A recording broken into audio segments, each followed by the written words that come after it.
know I'm always telling you guys that religion is culturally based and man will change the religion in order to make it fit. Now, I want you to watch two videos because if I told you this straight out, you wouldn't believe me. Is a caffeine suppository. I'm sorry, they make caffeine for your brown eye of Satan? Excuse me? My ass is all jacked on caffeine! You understood me correctly, it's caffeine for your asshole. I have so many questions right now. Firstly, what? I'm recording this on Yom Kippur, which is like a Jewish holiday. It's one of the high holidays in Judaism. What? Let me get this straight. You decided on a Jewish high holiday to record a video about putting caffeine in the brown eye of Satan. What the fuck? It's not like a Jewish holiday, it is a Jewish holiday. It's a day of atonement, it's a day to say you're sorry. It's literally one of the high holidays. Look, as a Jew, I have so many questions on what is going on in this. Oh, I'm not religious, okay? But some religious people found a convenient loophole. You're telling me that religious Jews found a loophole on Yom Kippur where you can't ingest food. You're not supposed to eat food. You're supposed to fast. But instead, the loophole, like Garfunkel and Oates' song, is to put something in the sphincter of justice. That is the most Jewish thing that I have ever heard of in my life. I just want to know how this conversation came around. Like, was it like, all right, guys, it's Yom Kippur, we gotta fast. I know a lot of us get hungry, but I have a solution. Okay, Rabbi, what's the solution? Okay, hear me out before you say no. Okay, you know how we can't eat anything, right? Yes, that's fasting. Okay, we can't eat anything with this hold, but we can, with the nice little suppository, eat with our other hole. We're going to South Park a high holiday? That is exactly what we're going to do because it's a really good loophole and we are going to South Park Yom Kippur. Caffeine suppositories all around. I now have to contact all of my Jewish friends and I have to have this discussion with them. I have to ask, has at least one of them came across this idea and tried it? I'm not going to try it, but I want to know if somebody has tried it. Now the first question is, are these just two people? One person says she's non-religious, so she just heard it from some Jewish friends. And this gentleman is like a Jewish man who is just blown away by the idea of it all. Could this possibly be promoted by the priesthood? No issue, like we've discussed in the past, about caffeine suppositories. But to save money, people were using refurbished suppositories. And I think that is, there's hygiene issues, and you never know where it's been, literally. And so I don't like this idea, and I do think that people should be a lot more careful. The other thing is, this year, I didn't even try one myself, but I've heard good things, is you can have, now they make the caffeine suppositories for Yom Kippur with a little hot sauce on the tip. So it's a double, so basically you feel the hot sauce, it wakes you up, but then the caffeine goes in. This year I actually used slow release caffeine pill, even though my wife and I were up at 3 o'clock in the morning. Well, there you go. There you have it. A member of the Jewish priesthood who is in full support of caffeine suppositories. Now, I know that I like my coffee, but I don't like my coffee so much so that I'm going to stick some caffeine up my booty. We're not sticking caffeine up the boom boom. We're not doing that. Can't do it. No. Not going to do it. So we know that this is something that is supported by the, at least some branches of the Jewish faith, that you can use a caffeine suppository because you're not taking something in through the mouth, but you're taking it in through the boom boom hole. So this is an example of how they skirt and change their religion in order to fit more modern days so that people can make it easy, so they can make it easier for people to participate in this religion. And it's just downright nasty as hell for them to be using reused part.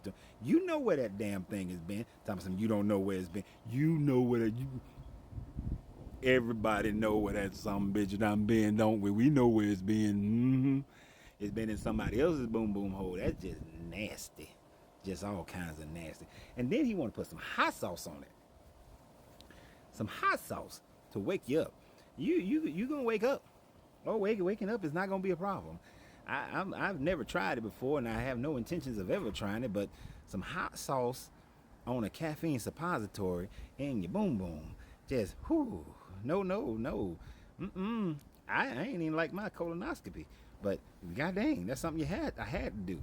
But that's just some ridiculous bullshit right there. I'm gonna put some hot sauce in your boom boom hole. Got just no, not in the booty hole. Can't do it. Oh, but then isn't taking the caffeine pills through your mouth still consuming? So I don't believe him when he said he took some caffeine pills. I believe he took that suppository up his boom boom. He just didn't want to admit that he took it up the boom boom. And hey, unless it's a colonoscopy or some other type of surgery, you can't put nothing in the boom boom hole. I'm sorry. I'm just that type of person. There ain't nothing going up in my boom boom hole. We just not doing that. But all right, bring it back, Renz. So back to the lecture at hand.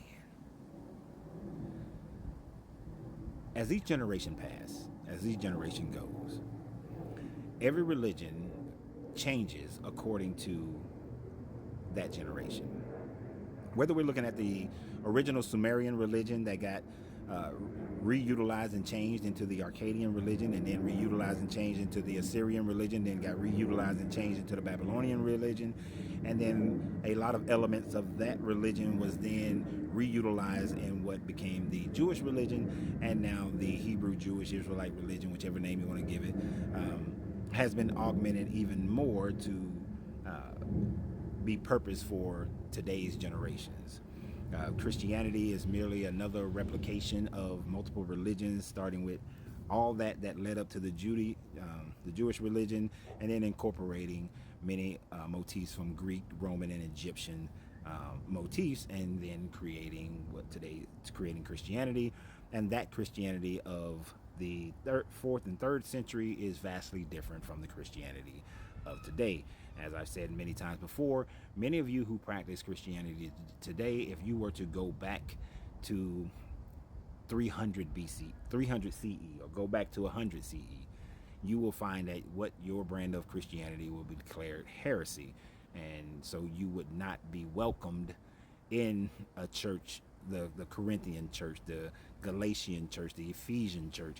If you were to time travel back to, let's say, 60, 70, 80 CE, and you were to be able to, and let's say Paul was a real person and you met Paul, you would be looked upon by Paul as someone who is not practicing Christianity the right way. If you met Peter, he would say you're not practicing it the right way. Hell, if you met Jesus in early 1st century and said, Jesus, this is what Christianity has become. This is what your teachings have become.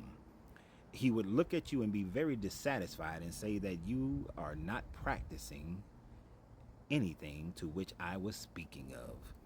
Because what little information you do have about this Jesus character, it would not reflect in today's Christian society. It would still be a early 1st century Hellenistic, Romanized version of Judaism that is a bit different from the old style Judaism, but what you would present to him as today's type of Christianity, he would find foreign, he would find heresy, he would find that you are not participating correctly into his teachings. And this is why, one of the reasons why we deconstruct from Christianity, because if there ever was a true Jesus who spoke, this is not what he would have even remotely talked about. He would not have made himself God. He would not have claimed all the miracles and all these sorts of things. He would most likely be claiming the same tenets as Buddhism, and just being a good person and being a loving person, but still susceptible to his environment of slavery and mistreatment of women. But what do you guys think? You gonna put something up your boom boom hole during Yom Kippur? But always remember, you have to free yourself to be yourself, because your greatness is non-negotiable. Good journey, good vibrations.